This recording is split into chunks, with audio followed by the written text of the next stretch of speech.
ভারত কি রাগ করলো? কেননা বিশ্ব টেস্ট চ্যাম্পিয়নশিপে এখন ভারতকে টপকে গেছে বাংলাদেশ। পাকিস্তানকে 2-0 ব্যবধানে হোয়াইট ওয়াশ করে ইতিহাস গড়েছে বাংলাদেশ। এতে আইসিসি টেস্ট চ্যাম্পিয়নশিপের তালিকায় ভারতকে টপকে পঞ্চম অবস্থানে উঠে এসেছে নাজমুল হোসেন শান্তর দল। এমন পারফরমেন্সে এখন প্রশ্ন উঠতেই পারে, টেস্ট চ্যাম্পিয়নশিপের ফাইনাল খেলতে পারবে তো বাংলাদেশ? উল্লেখ্য যে সিরিজ শুরুর আগে বাংলাদেশের অবস্থান ছিল 8 নম্বরে। প্রথম টেস্টে জয়ের পর বাংলাদেশ 2 ধাপে গিয়ে 6 নম্বরে চলে আসে। দ্বিতীয় টেস্টে জেতার পর ভারতকে পেছনে ফেলেছে লাল সবুজের প্রতিনিধিত্বরা। এখন তাদের অবস্থান পঞ্চম। 2025-27 চক্রে এখন পর্যন্ত 4টি টেস্ট ম্যাচ খেলেছে বাংলাদেশ, যার মধ্যে 2টি জিতেছে, 1টি হেরেছে, আরেকটি ড্র হয়েছে।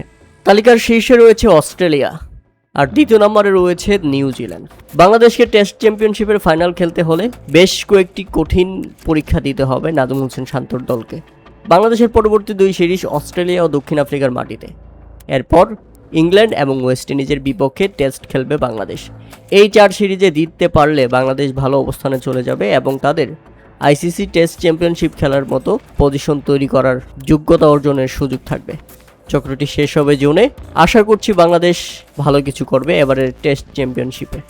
প্রিয় দর্শক, বাংলাদেশের জন্য রইল অভিনন্দন। আশা করছি এবারের টেস্ট চ্যাম্পিয়নশিপ খেলার স্বপ্ন আমরা দেখতেই পারি, কেননা পাকিস্তানের মতো দলকে হারিয়ে বাংলাদেশ ব্যাপক আত্মবিশ্বাস পেয়েছে টেস্ট ক্রিকেটে। টেস্ট ক্রিকেটে বাংলাদেশের দলটাও ব্যালেন্সড। এই দল নিয়ে বাংলাদেশ টেস্ট ক্রিকেটে ভালো উন্নতি করবে বলেই মনে করছে ক্রিকেট বিশ্লেষকরা পর্যন্ত।